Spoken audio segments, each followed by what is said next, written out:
Welcome to Church History for Chuck.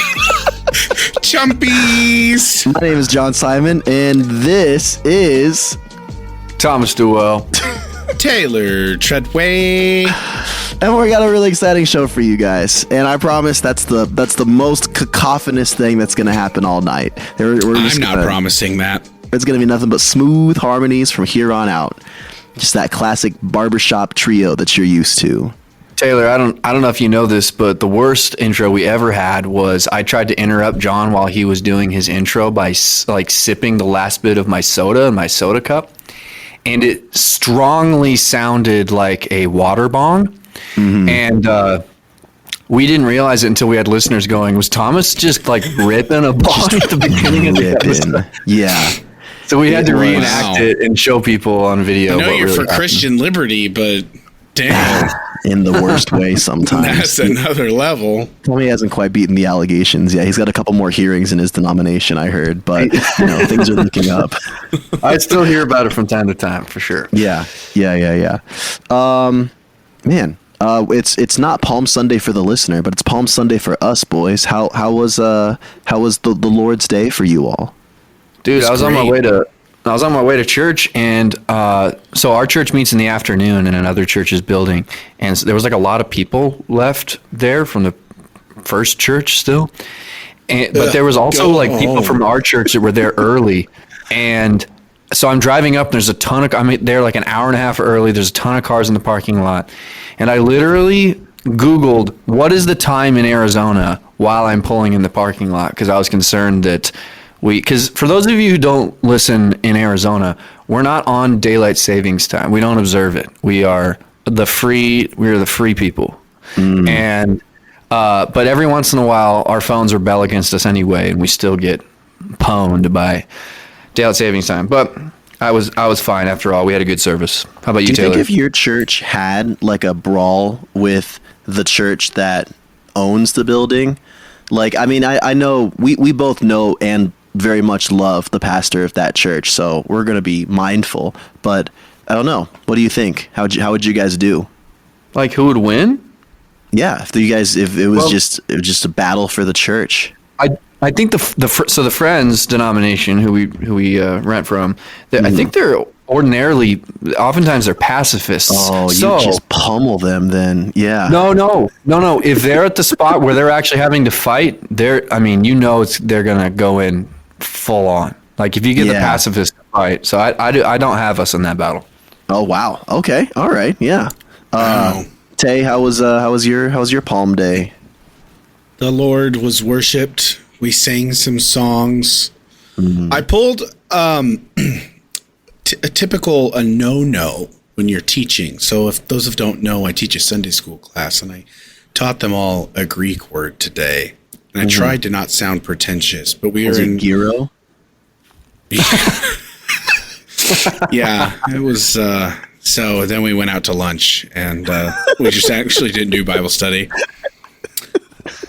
Oh, I taught them. We're in 1 John 2, and the propitiation comes up, and I'm like, this is a weird word, guys. And so I kind of walked them through how I look up Greek words, and I don't know. I think it might have crashed and burned, and I might have looked like a pretentious seminary student being like, halasmos. That's our word for the day. This would be like a great just troll thing to do where you're like, you've got a whiteboard and you're just like, yeah, this Greek word, it means repentance, but you just wrote out like tzatziki sauce. It's like, I don't think that means repentance. Yeah. It's like, yeah, this is the word. This means pita bread. It was a good Sunday though, man. We sang. Pastor Anthony had a good sermon. We had Sunday school. There was donuts. It was Baptist. The Baptist Eucharist. Oh, man. You're way too happy at that line. You started laughing at that joke the second it left your mouth. A little bit before, honestly. Yeah, okay. Oh, yeah, man. We have the Eucharist from Yum Yum Donuts. You know what? You know what? No, would no, a jelly don't donut count as the Eucharist? Because you've Yes. got like the grape and you've got like the bread. Oh man! Oh my gosh! You know, all right, Tommy, you're our ringleader today. you're our ringleader, Tommy. We're talking about a pretty uncontroversial figure, which I'm excited about. We've been getting a little bit more. I don't want to call it hate mail because that kind of implicates our listeners of some form of spiritual murder. But we've been getting a little bit of grumbling. So I'm really glad that we've got somebody that everyone pretty much agrees on. Oh yeah, and so you'll find out who it is 2 seconds into my cold open. I've got a John Simon-esque cold open for you. Oh, let's go! I can't wait. You ready? I love it. Let's go. What did you tell GPT to do? No, to spit I this wrote out? this like a man. Nice try. All right, here we go. The year is 312. A young Constantine is encamped outside of Rome in the chill of October, a city he has not stepped inside since being declared Emperor Augustus of the West 6 years earlier.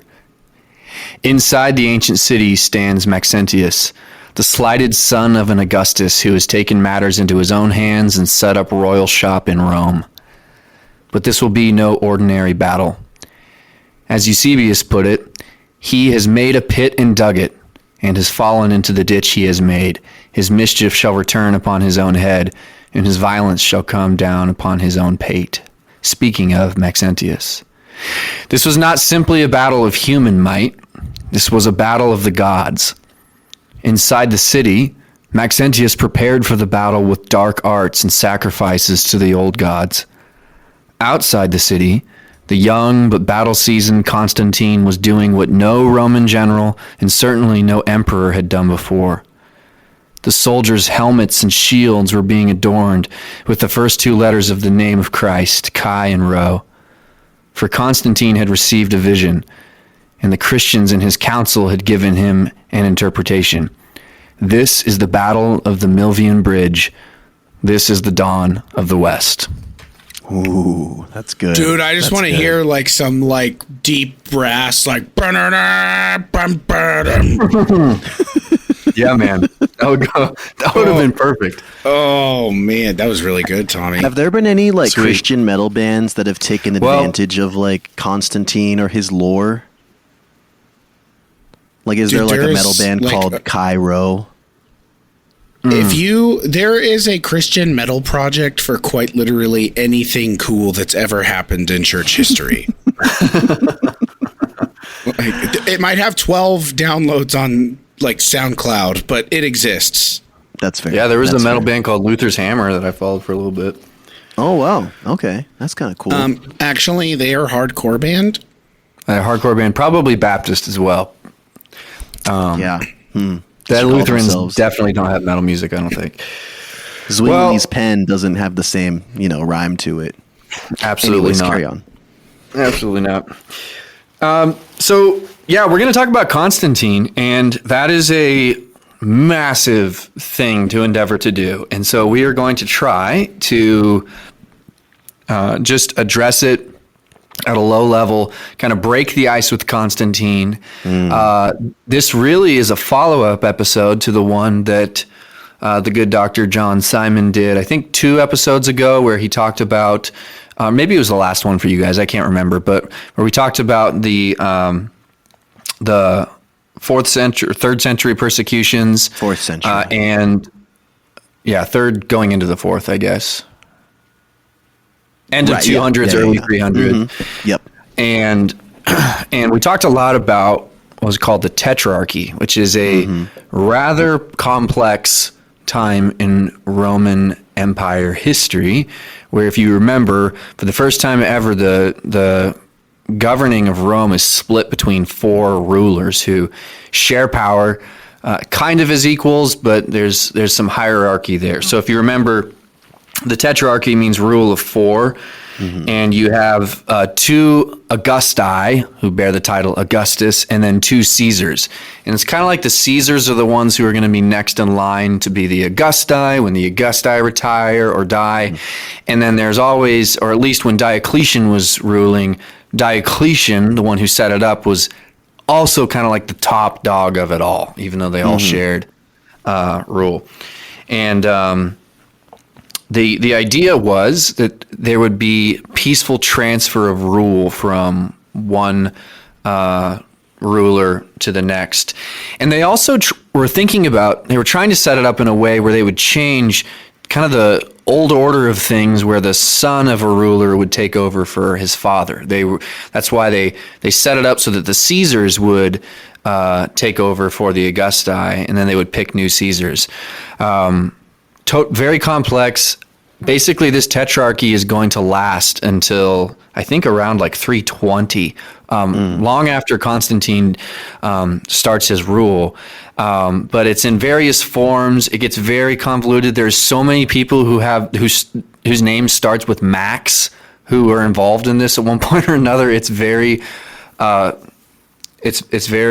complex. And I'm just going to give a disclaimer right now. I very well may have messed up some of this history, but when it comes to the tetrarchy, but you can look at it and verify it's a very well-written part of history. And I've been using a book that I know John used some when he was doing his tetrarchy episode. It's called Defending Constantine by Peter Leithart, and it's very good. I would recommend that to anybody who wants to read more on this topic. And I mean, the title of the book kind of reveals, I think what my position would be as well, which is that Constantine has endured quite a bit of historical review that doesn't paint him in the best light. But there's been some good scholarship in the last century that reveals, in particular, new dimensions to Constantine's Christianity, which we'll touch on today, start to dig into it, and then if we do another Constantine episode in the future, we'll go even farther. And kind of like we talked about. Oh, go ahead, Taylor. If you've listened to any YouTube videos on this guy, you will click around and get like 15 different videos from various historians, pop historians, and you will get 15 different takes. Yeah. Well, I was going to say, like, we talked about this a lot in Taylor, your episode last week, which was about the Council of Nicaea. Like, the Council of Nicaea is widely kind of misrepresented and very subject to like bad pop history, the likes of like Dan Brown and Joe Rogan and stuff, just like the episode we did with Ben Lansing a while back last season. But Constantine is tied into that. So it's like Constantine kind of gets this very inaccurate kind of painting because he's lumped in. Like I literally remember being in, I think, 6th or 7th grade when someone told me, like, with strong conviction, the reason Christianity is a scam is because the Bible was written by Constantine at the Council of Nicaea. And he probably watched it, I don't know, in some documentary or something like that. But like Constantine and Nicaea are both like very prone to misinformation. Yes. Yeah. Yep. And there's one thing that I appreciate about Leithart's book, just one more plug for that book.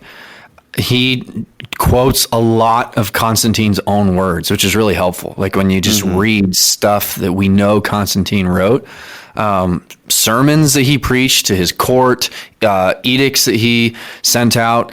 I'm not going to go into detail on this later, so I'll just say it now. One thing that Leithart makes a good case for is that a lot of like the stronger, more strongly worded laws that Constantine passed weren't really actually treated like laws in the empire. They were more like, he's like, hey, this thing isn't allowed anymore. But then like it'll just be like this really long edict or law where he's basically like sermonizing the Roman Empire, like basically trying to shift the Overton window, so to speak, in his empire on like how pagan religions are viewed or how Christianity is viewed or whatever it may be. Not necessarily something he was actually going to enforce, but just kind of like the voice from on high.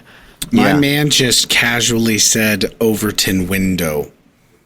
Yeah, get good, Taylor. Come on. This is how we talk on the Chump Show, man. Okay. Yeah. Listen, my mom listens and is going to be like, what's that? Look it up. Love you, Mom. Thank you, Mrs. Treadway.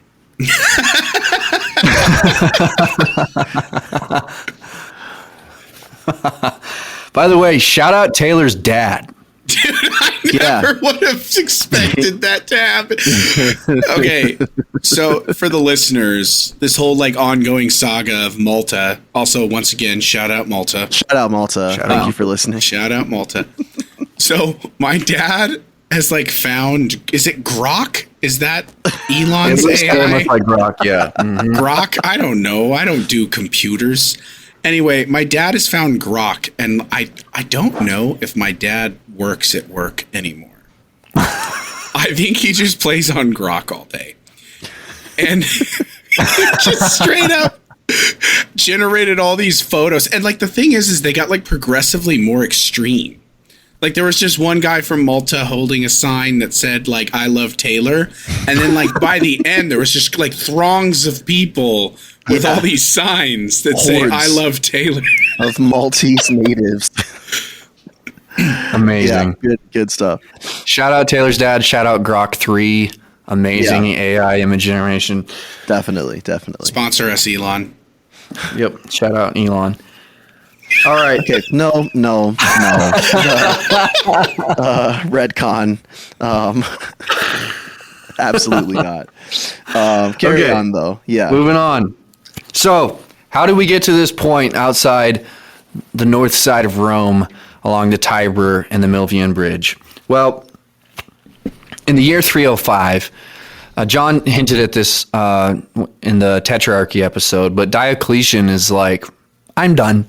I'm done being Augustus. I want to go farm my cabbages, which I realized we totally like missed the opportunity to do the my cabbages guy from Avatar. Oh, from Avatar. Dang. Yeah. Spiritual descendants. Yeah. Yep. In any case, he decides he's going to retire, and he basically makes the other Augustus, Maximian, retire at the same time. And the two guys who were Caesars to these two Augusti were Constantius in the west and Galerius in the east. And we talked about Galerius. He was the one who really brought some heavy persecution and then kind of reverted it right on his deathbed. And died of pooping. Yep. Yeah, pooped to death. Poopy Buns Galerius, as they call him. I don't like that. Yeah. Now, Constantius is Constantine's dad. And this is where it starts to get interesting.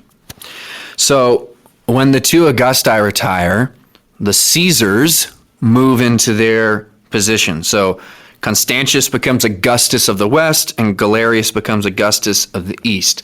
But Galerius and Diocletian are buds, and so they kind of together make the decision on who the new Caesars are going to be to basically backfill the vacancies they just created. And there was a lot of people who would have liked to have seen Constantine become that new Caesar. He's in his early 30s at this point. He's a well-loved general, and yeah, the people like him, the soldiers like him. He's in his prime. But he's prime, and he's not chosen, and could be various reasons for that. It's a very political move, but the best way to look at it is just that with the design of the tetrarchy, they did not want to have it necessarily passing to the sons, and so the new Caesars instead become a guy named Dia in the east and Severus in the west. Like from Hogwarts. Yes. Yeah. When you look up, I was trying to Google, how did Severus die earlier? And I had to get more specific with what I wanted. That's funny. Dude, it's funny because Severus is such a sick freaking name, but I mean, okay, there's probably going to be some Roman historians who are listening are going to be like, that's not true, John. But every Severus that I've looked up in the past like few centuries of Roman history, they all kind of sucked. Like there was like the Severan dynasty, which apparently was a pretty low point for the Roman Empire. And this dude is not going to really make much of a splash. Your boy right now, Tommy. So nope. I think one of the coolest names, Roman names, in my opinion, is Septimus, which means seventh son. But you can't really name somebody that unless they're your seventh son. I think just go by Tim. Yeah, there we go. Timus. So there was another son there who didn't get to succeed their father, and that was Maximian's son. Now, I remember I said there's a lot of Maximuses.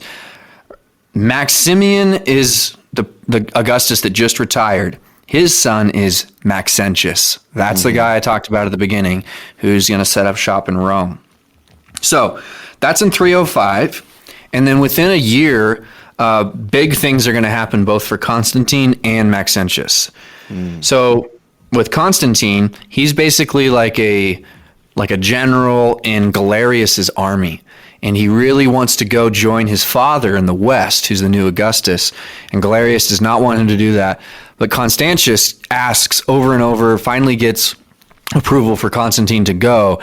And Constantine leaves like a thief in the night, like flees to the west, kind of like the people of Israel, like leaving Egypt, like, fast, because they're going to get chased. The Pharaoh's going to change his mind. So like Constantine's leaving to the west, and he's killing post horses along the way so that like he can't be chased by Galerius. He makes it to see his dad. I think they get to like retake Britain together in that year. They fight a successful campaign, and then Constantius dies and makes Constantine the new Augustus in the West.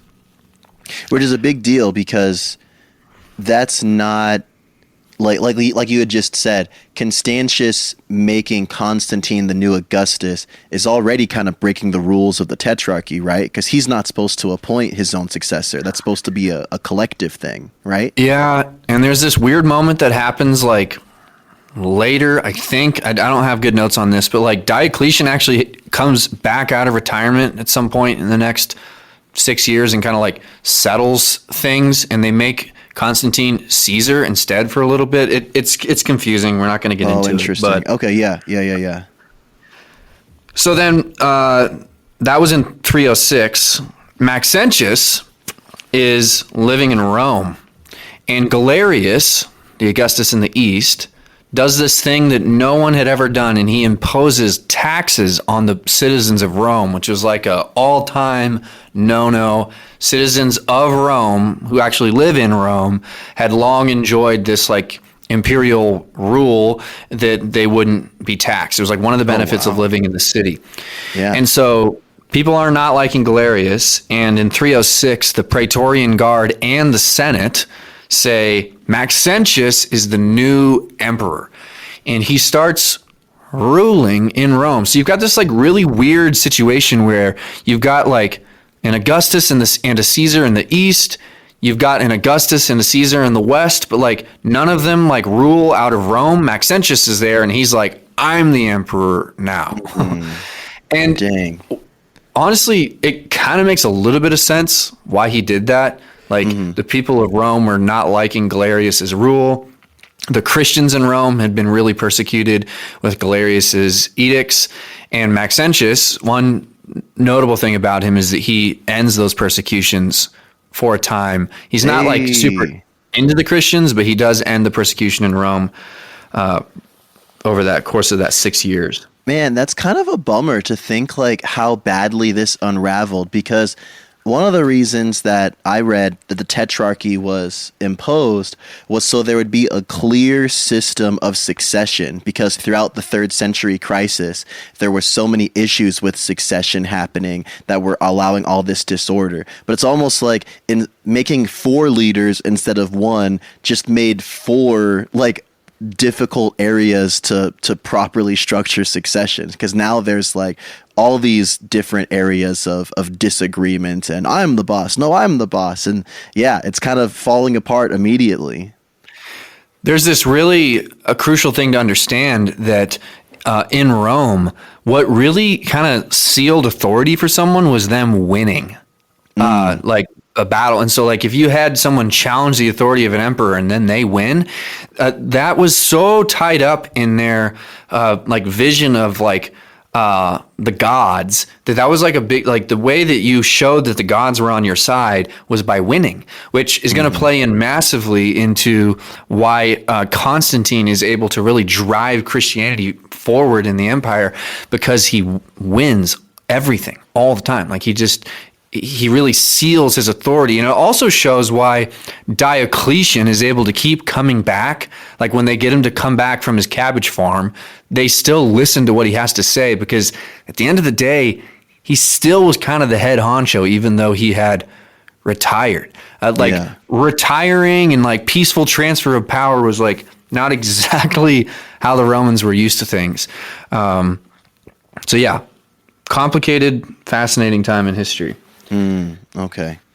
Yeah. And I guess you could really imagine how that would be very different from how we understand leadership. Because I think that for us as Americans and as Westerners, we tend to think there are certain things that dictate whether a person is able to lead. And like democracy is a big part of that. Like, do they have the will of the people behind him? Have they followed the structures that exist, or did they just seize, wherever they're at? And so, but for them in this Roman context, it's very different.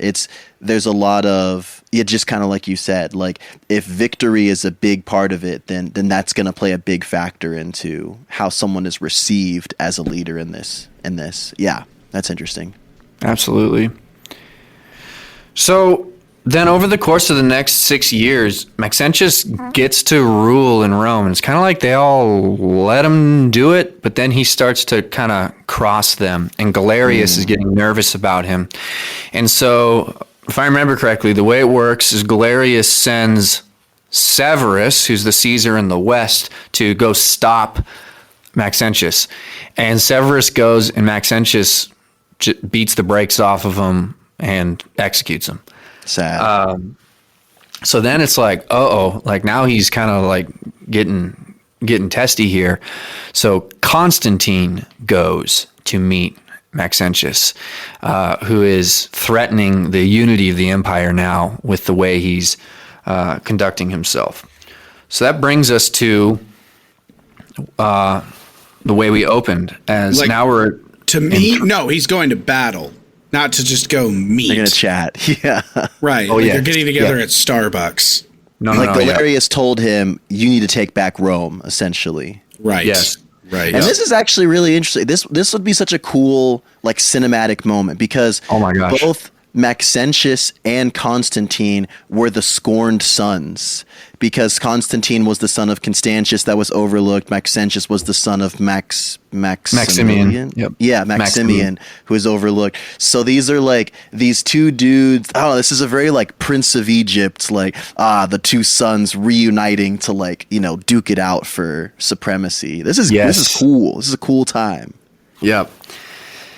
What makes them even more interesting is they are now going to be representing it. Like I said at the beginning, this is not just like a power play between two armies, but it's two visions for how Rome is going to conduct itself. Maxentius is representing the old way of things. It relies heavily on sacrifice and walking in unison with the gods, and Constantine is bringing this new dimension, and this is what historians like to argue about, is he already a Christian at this time? Like, what's his relationship to the church?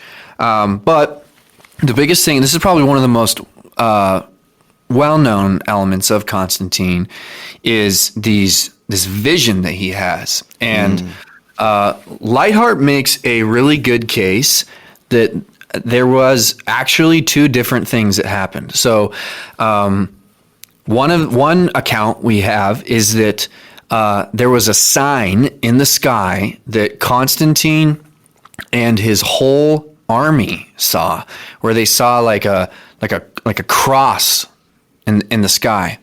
And there's one historian, I forget who it was, one historian makes a good case that what they saw was like to have like a natural explanation for it. You guys have maybe seen this before, but like ice crystals can like form in the sky and make the sun have like a halo around it with cross patterns. And Constantine, prior to being a Christian, like his patron god was either Apollo or Sol, the sun god. And he sees this image in the sky that looks like like a cross or crosses either surrounding the sun or above the sun, and he doesn't quite know what to make of it. But there's good historical evidence that actually happened, that there was some sort of phenomenon that they saw in the sky that may even have a natural explanation. But remember, just like we've talked about at other times in history, like the ancient world, for good reason, saw phenomenon in the sky as like valid. What's the word I'm looking for? Like phenomenon. Yeah, like there's like you should interpret these things in some way. It's not like, oh wow, like that's crazy what the sun's doing right now. So that probably happened at some point prior to this event, like maybe a couple years before, and he's just been pondering on that. And then the night before this battle, he has a dream, and in this dream, he sees like a vision of the cross, maybe of that XP symbol that we call the Chi-Rho, the first two letters of Jesus' name. And he hears a voice that says, "By this sign you shall conquer." In tuto vica. That's the phrase? That's the Greek phrase Eusebius wrote. It's so sick. It would have been Latin though, right? No, it was Greek. Eusebius wrote in Greek. If I'm wrong, I'll eat my shirt. I mean, he's a Roman emperor. He speaks Latin. He's in the West. I think he probably speak Greek too. Yeah, I mean, he probably could. No, I think it was in Greek. They do, like, it's often rendered into Latin, right? As the in hoc signo vincis. Right, yeah, that's the one that I'm more familiar with. But Eusebius, I mean, he was a scholar. I'm sure he knew both languages, but it just struck me when you said that. In tuto vica. Come on, man. So what I think happened here, and I'm following Lightheart here, by the way, is that Constantine has this dream the night before this battle, and then he talks with Christians that are in his council, advisors to him, who are like, just like some of the prophets of old. I'm thinking, it's almost like Daniel and his boys saying, "All right, king, like, this is what your dream means. Like, you saw a vision of the cross, and you've also been perplexed by this cross you saw in the sky years ago. Like, this is the one true God giving you an answer here. You're wondering what God is going to be like the standard that you fly for your troops, like what God is going to go against Maxentius' dark arts. Like, it's Christ." And so Constantine rolls with it, and he does something that no emperor had ever done. The standards that they would carry into battle, and the images that they would put on their shields and their helmets were not like how we think of like military imagery today, or, like World War II, they're painting like some, cool, like image on the side of like a bomber plane. Some like pinup girl or something. Or a pinup girl. This is not that. This is a very religious. They remember, like, when one army defeated another, that was a sign that army's God had conquered. And so they put that Chi-Rho symbol on there, the XP, one of the coolest Christian symbols, arguably. Taylor, do you have a tattoo of that, by the way? Yeah, how'd you know? That's just a good guess. Yeah, I mean, I don't know. I do feel have like a Chi-Rho. When I you want to know the worst spoke part? To you for a minute, I knew. You want to know the worst part? What? This is before I knew Greek. I thought it was pronounced Chi-Rho for like the first 4 years I had it. I got it. It was my first tattoo. Oh, was it really? Yeah, I got it when I got it on my 21st birthday. What is that like? Is that like on your leg? Yeah, it's on my leg. Oh, okay. And then people think was in a frat. Yeah. I'm like, get educated. Chi-Rho is something that you can order at a Taiwanese restaurant. Oh, okay. I think a Chi-Rho is when you order a gyro with cheese. Ew. Yeah, that sounds pretty bad. That's a Why that's do a gyros keep cheddar. coming That's a up? cheddar dipped churro. A churro. Well, Sounds nasty. point is, I do have a Cairo. I've Tommy, since do you? learned. I don't have a Cairo tattoo, but I'm not gonna rule it out. I'm not gonna lie. Okay, we've been talking about this for like half a decade. I feel like you've been circling this Cairo drain for a minute. Yep. Bro, just get it. Just get It's a good symbol. whatever you want tattooed on you. Yeah, no tattoos for me. The only needle that touches my body are vaccines, baby. That's my like the worst thing you could have said. Come on. Oh, I'm gonna line up for whatever. No tattoos for me. That's a sin. John MacArthur, half of him runs deep in your blood. Like I said, I love not running episodes because then I can just think of the most off the wall things to say and just be like, that sounds pretty funny. Right. Just And what's going spit through it out. Tommy's mind right now is like, how do I get us back on track? John just has a Dr. Fauci chest piece. It's just like Can we go back to Oh, man. Constantine? There's like a big epic battle about to happen. Actually, I have a question. I heard that, and I hope you're not about to answer it, but I heard that the Kairos symbol going on the banners was something that even the pagans in Constantine's army would have been cool with, because it seemed like some new, like, yeah, we're trying some new god. Did you read anything about that? Well, they would have had to, right? Wouldn't they have all needed to be like unified under one army, like one symbol? Yeah. Even the pagans were like down with Yahweh I in think this situation. yeah, for sure. I think that probably the way I would answer that is, from what I understand, Constantine was well loved by his troops. And so if Constantine is going, hey guys, this is the move, they're going to be like, okay, yep, Cool. this is the move. Yeah. It's like when that one Christian manager makes everybody like line up at the job site for morning prayer. Right, but they're like It's a lot like that. it's like the cool football coach who has the whole team say the Lord's Prayer before the playoffs game. Right, right. Yeah. Coach is right. We have to say the Lord's Prayer. That's right. God is with us. And you see the other team like also praying the Lord's Prayer and you're like, "Oh crap." Yeah, but in this case, the other team is like doing human sacrifices or something. That's right. Yeah. Yeah, which means it would really suck to lose this game. Right. All right, who's going to win? What's going on? So they meet on the battlefield in the morning, and Maxentius had destroyed this bridge called the Milvian Bridge, so to stop them from getting to Rome. So it's a bridge that went over the Tiber River outside of Rome, and in its place he had built like a makeshift bridge with pontoons, and not sure exactly what the strategy was going to be here. It seems like maybe they had built it hoping that Constantine's troops would try to use it and then they would cut them adrift. In any case, the two armies clash. Maxentius's troops are quickly being defeated, and they retreat across this pontoon bridge and maybe cut it themselves to try to escape from Constantine's forces.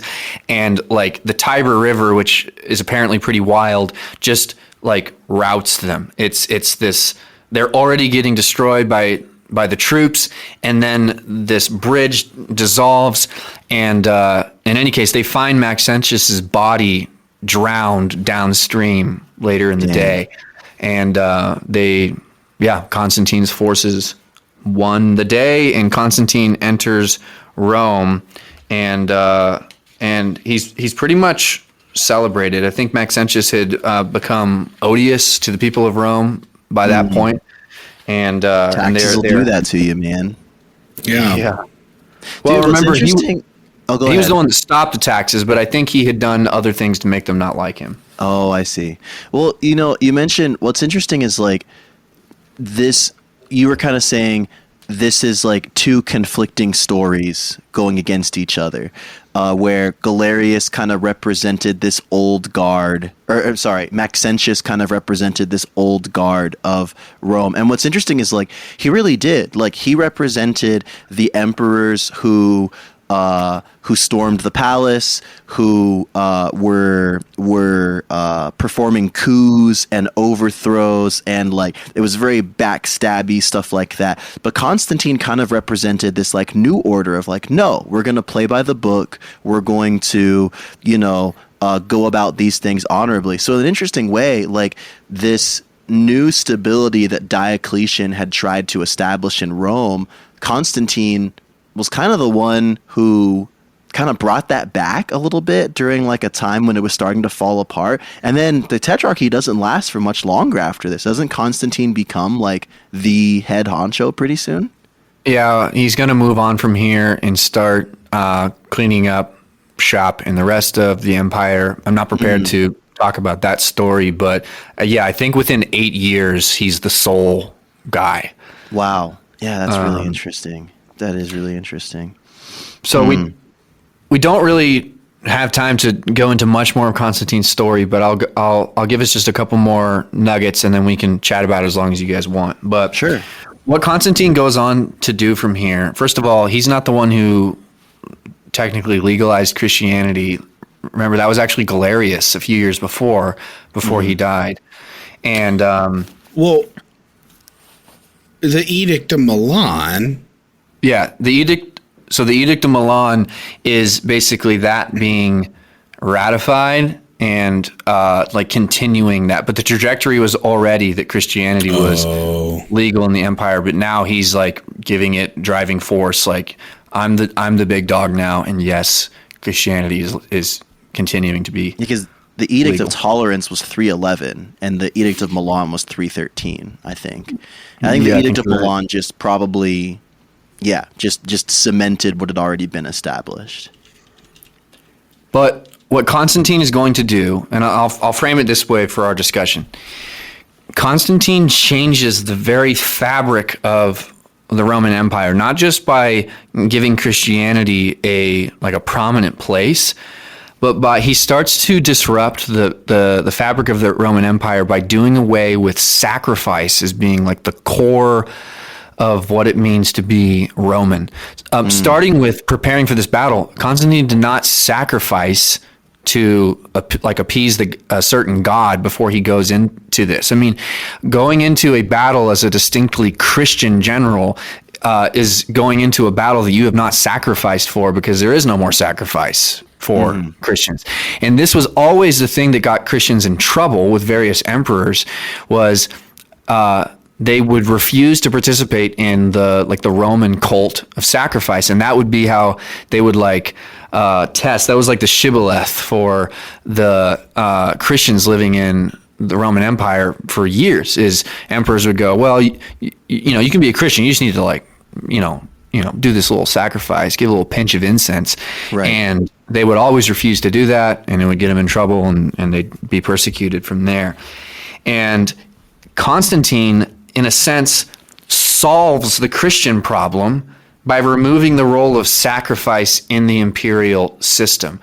Constantine actually is going to enact what is honestly fairly similar to the American kind of like pluralism that we have, where there's like a freedom of religion. Now Constantine gives an elevated role to Christianity throughout his rule, but he doesn't outlaw other religions, but he makes it harder along the way. And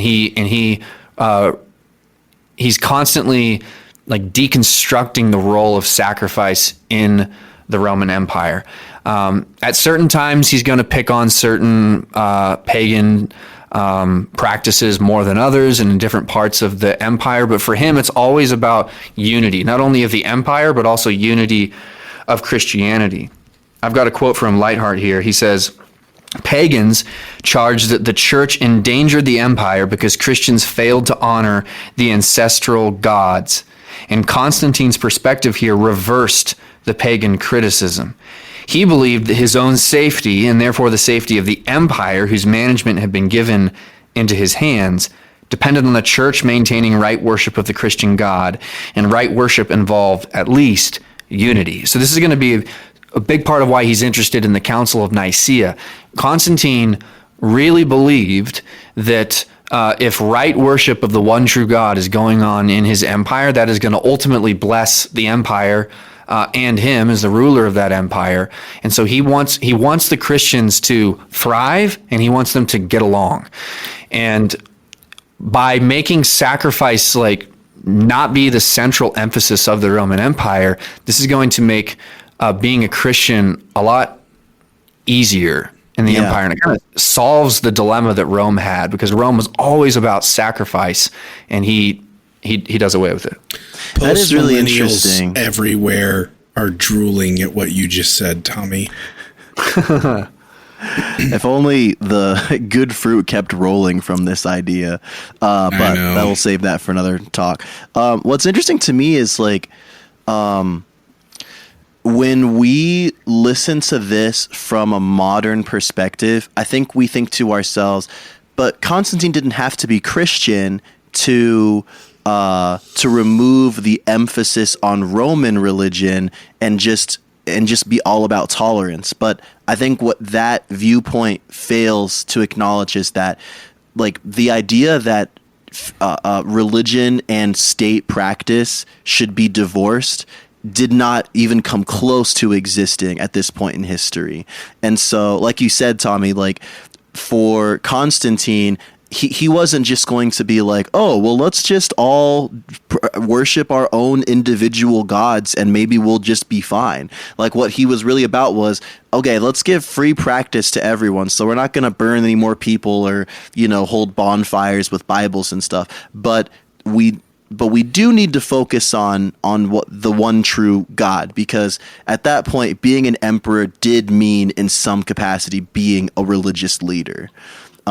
Which I think is why there is this kind of clunky. I'm not even saying that to be overly critical of Constantine or the emperors that would follow him, but there will be kind of a clunky transition into power as the Roman head kind of figures out what role it plays in the development of Christianity. Because we're going to have Nicaea, which is like great, but then, we're going to have Arian emperors who are going to make life really hard for Nicene Christians, and it's just going to get a little tricky. But ultimately, yeah, this was a pretty enormous paradigm shift, which is really interesting. I think that what we see is this is what it looks like when the gospel encounters a Roman emperor. And Lightheart made, I think, an astute observation that what we see with Constantine is a true Christian, but he's a baby Christian. He gets stuff wrong. He does things wrong, but he really truly does have an interest in seeing the church thrive. And no matter where necessarily the trajectory of the Roman Empire goes, like, this is really, when I said at the beginning that this is the dawn of the West, I think it really is. Like, this is going to lay a foundation now for ultimately Western civilization and Christendom in Europe over a long period of time now, that's going to have all sorts of iterations, lots of different nations and cultures being encountered. But this is going to put the church in a position where they can really grow. Now, it's going to get complicated. Constantine's going to do stuff like have bishops start to take over some like civil responsibilities and get involved in things that we probably wouldn't want to see like church leaders having responsibility for. Depends but it did, who you ask.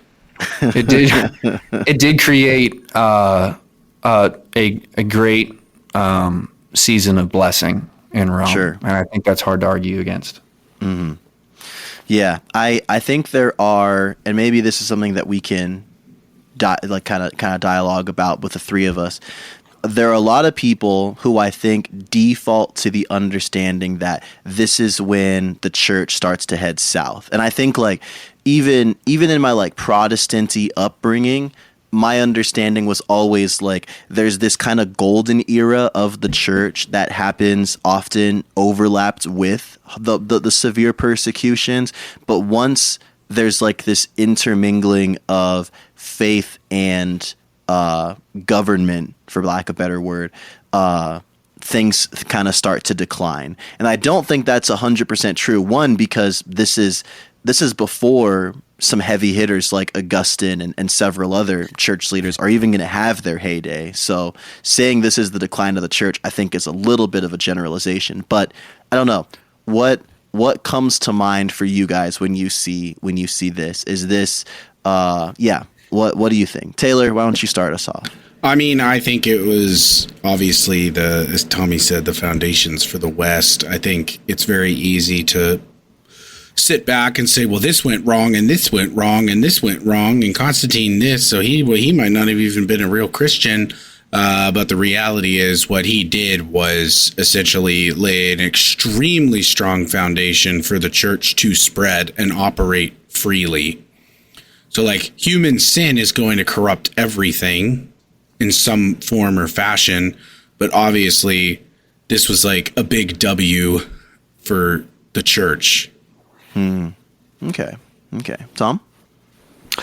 Yeah, I think that God orchestrated this so that in the centuries that followed, there would be a strong base for the church to encounter all of the Christological heresies that we talked about in that series that we did, where it would have been much harder for the church to engage the onslaught of heresies that they had to deal with if they didn't have the protection for their religion and emperors protecting the church in a way that they had like the breathing room to be able to engage with these things. I think if we take a long view of history, I don't necessarily have a problem with the church having like a bright moment, and then in that specific location, it kind of starts to go downhill. Like that doesn't mean that. Jesus says that that on the rock of faith, he is building his church. On the rock of Christ, he is building his church, and the gates of hell will not prevail against it. And so I think when we look at the long view of history, like certainly there's dark moments in church history, but the trajectory is good. Like this set the stage for some really good things to happen. Now there's also imperfect trajectories that ultimately hit really bad targets that come out of this time, but I don't think that necessarily has to cloud like the net effect, which I think is a positive one. Yeah.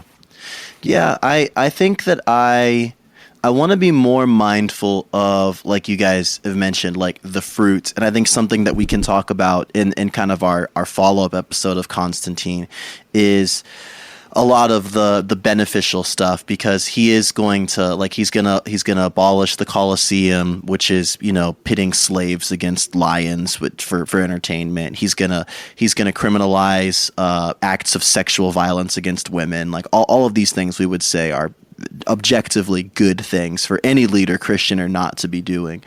I just think I want to be careful of being too pragmatic in this, because we've definitely seen that the church is very capable of growing and prospering without a Christian emperor. And really, whenever the heel of persecution was taken off the Christian church, it was able to grow even in times of suffering, of plague, of economic distress, and things like that. So, I don't know. It's hard. It's almost like, and maybe this is just my Western bias coming through. Like, it's almost like and maybe this is sphere sovereignty too, of kind of the Kuyperian idea of like everyone within their sphere committing to their own particular role. I would say within sphere sovereignty, it is good for a leader, a ruler, to have good Christian convictions. It is not necessary for them to be a functioning Christian, because I think that where Constantine's flops do start to occur and will continue in this awkward role is where the emperor feels the need to involve themselves in church matters, which should by design be left up to the priests, parishes, bishops, etc. I don't know. This is a very complex kind of nuanced thing. So definitely brings up some political theory, some political theology, questions of when you have these spheres, like if you want to use the Kuiper's approach of sphere sovereignty, what role does the state, so God's instituted authority of the state, is there, like, the state is the one that bears the sword. The church doesn't bear the sword. The family doesn't bear the sword. And so is the state supposed to protect the family with the sword? I think we would easily say yes to that. Like we want cops to stop bad guys from breaking into people's houses and hurting them. I think where people get squeamish is the state supposed to use the sword to protect the church? And I think people get squeamish about that because there's times in history where that hasn't gone well. But I think, I don't want to speak for you guys, but I want to speak for myself from a principled standpoint that the answer would be yes. And can I clarify the question real quick? Sorry to interrupt. Yeah. Is this the church or is this all religious institutions? I would say primarily the church. Okay. Because I don't think that the state has the responsibility to make sure that there is right worship of Krishna going on at any given time. Well, I don't think it would be that. I think it doesn't mean that they have to outlaw the worship of other gods. Some people would say that. I'm not necessarily commenting on that. Constantine didn't, by the way, but he did use the sword to ensure that the Christian faith was possible. He protected it. Right. And I think, like, when I think of the government's role to protect the church, I certainly don't want the government protecting the theology of the church, because I see that as a big potential conflict of interest that has a lot of historical root. What I'm thinking is, like, they should protect the church from discrimination. They should protect the church from having the ability of free worship, which, again, I think my pluralistic Western side is showing. I think that is also something that should be extended to other religions, not protecting their doctrine, but protecting their ability to have and practice their doctrine within reason. I mean, you're not protecting someone with the right to sacrifice children or something like that. So I agree with you. Let me give a soft pushback. Sure. Do you think that Constantine was protecting the theology of the church when he facilitated the Council of Nicaea? I do, but I also think that it was a potentially dangerous precedent to establish. He was existing, and it was a completely different world. I mean, there was like youngish men still walking around when Nicaea happened, going like, "Yeah, when I was little, I saw Christians being killed in the streets." Mm-hmm. So, like, it's a completely different world. So the second that you say the sword should be used to protect the church and not in just the same protection that everyone else gets, now you have to say which church.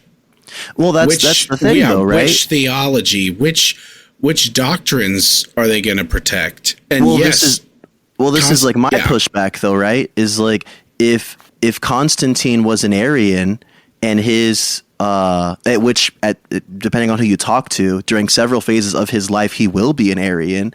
He's going to promote the well-being of the Arian theology rather than the Nicene theology. And so I think that becomes the problem of when there is a precedent set for the state protecting the doctrine of the church, is they're not going to protect the doctrine of the church. They're going to protect the doctrine of the emperor enforcing that, which creates a lot of issues.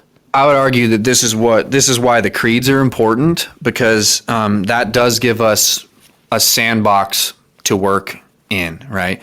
And it's so complex when we try to look at this from like an American perspective, right? But like pick like a small little sovereign nation state like Malta. Like Malta. Yeah. Let's use Malta. I don't even know if they're sovereign, but let's say they are. I don't think.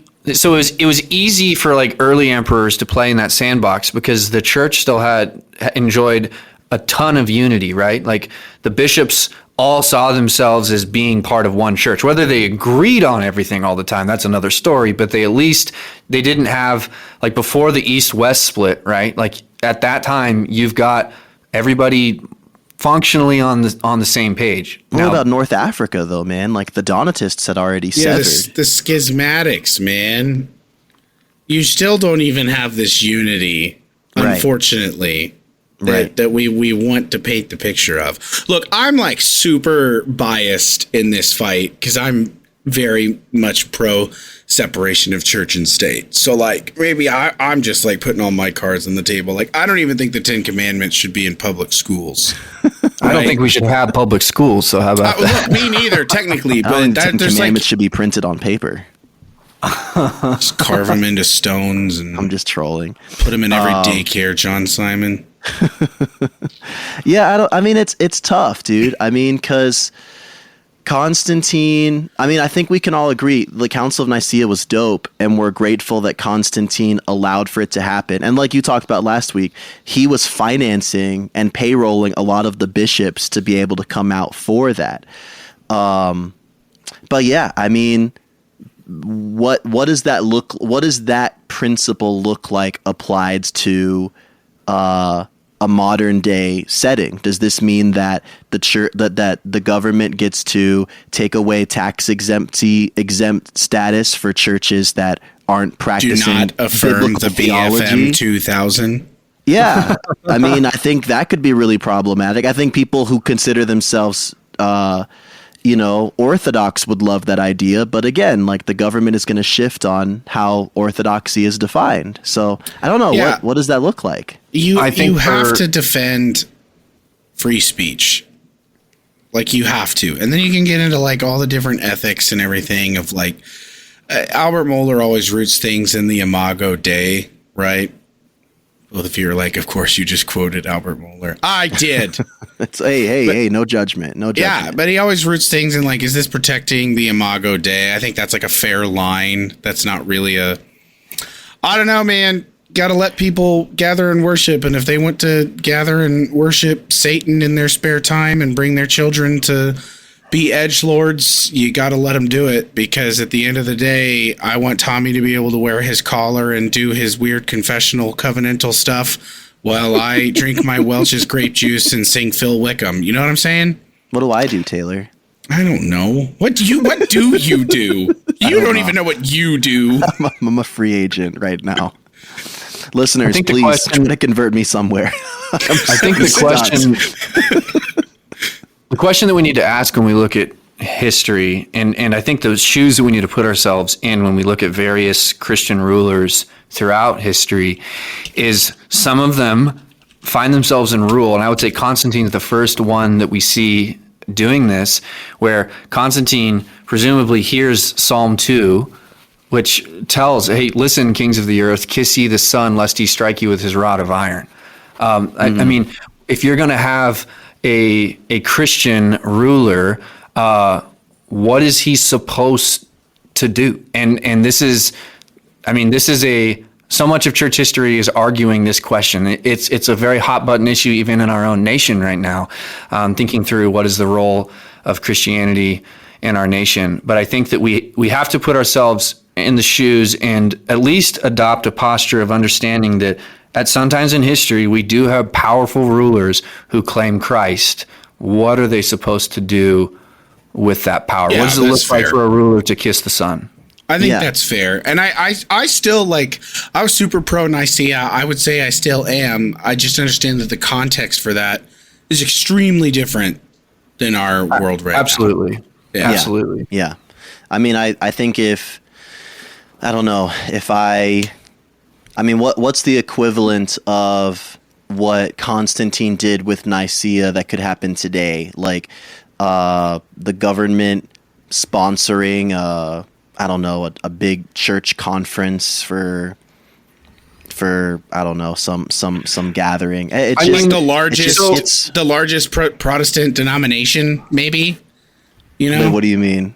Like maybe the government sponsoring, I don't know, like some church replanting stuff for the largest Protestant. Yeah, exactly. Right. Well, like I think the Southern Baptist Convention. It's potential. Oh my gosh! So it's potentially disintegrating in four. It's evolving right now, but I think the global Anglican communion is actually a decent example of how this could work on like a large scale. Not every Christian in the world, but I mean, there's tens of millions of Anglicans in the world, and there is. I don't fully understand it, but there is some sort of correlation between the government in Britain and in the UK and the Anglican Church. I mean, they have the Lambeth Conference every 10 years or wherever, where all of the bishops from around the world show up to do business. And there's some sort of, it's complicated and it's getting messed up, but there's some sort of connection there between like the state church in UK and what happens globally. I think that's close. That's probably the closest thing that we see today, other than maybe like the Vatican, to there being some sort of relationship where a state affords breathing room for bishops to come from around the world to do business. Yeah, but breathing room and sponsorship are different, right? Because there were emperors who were allowing the church breathing room by just not intervening, but to payroll someone's travel expenses. Constantine feels said a little bit submit. different. Send your receipts to our accounts payable. Yeah, Right, yeah, You guys get $100 a day per diem. that's right. No alcohol. No alcohol. As long as you stay at a Marriott, we're okay. Right, yeah. If you have questions, email backingupthebrinks@gmail.com. That's right. That's right. Admin at niceacouncil.org. That's good. I don't know. This is I'm sure this is an ongoing conversation. I mean, the relationship of state and church is, and that's kind of what is so groundbreaking and fascinating about Constantine and this era, is that this is when state and church are going to have a very new relationship. I mean, like, when you look at our Protestant history, I feel like a big part of it is kind of wanting to definitively say, we don't stand by this and we will break away from not just this doctrine, but from this magistrate as well. But yeah, we're not going to solve it tonight, but Depends which Protestants you're talking to. I don't know. There's a few of us out there.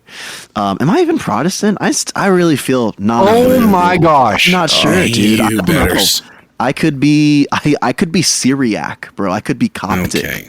I'm a Christian There's a- for sure. Come out to California. Get Annie in here. Get Annie in here. Nah, she's There's she's a a Baptist. large Coptic church right down the street from me. My mechanic goes there. They seem Do they- great. Do they speak how's the, I mean, a lot of Coptics are from Egypt. I don't my Arabic's not too sharp these days. I would Also, I don't want to imagine go to California. after conversing with my mechanic in English, I would imagine they speak Arabic. Okay, just making sure. All right, well, somebody from our listener base, send me a doctrine and I'll claim it, because I'm a free floating out Oh here. my gosh. Grow a spine. I can't. Grow a spine. All right, team. Well, thanks guys so much for listening. We'll have some more Constantine packed action for you real soon. Constantine And, Part 2. That's right. Starring Keanu Reeves. Follow our social media, give us 5-star ratings, buy us coffee, sign us up for Patreon. Tell your friends and your moms and your Yeah. Sunday school classes. Yeah. I think you guys Listen and this send could be more your Sunday drug-free school. memes. Yeah, send us memes too. That'd be fun. All right. Thanks, gang. We'll talk to you later. Bye. God bless you.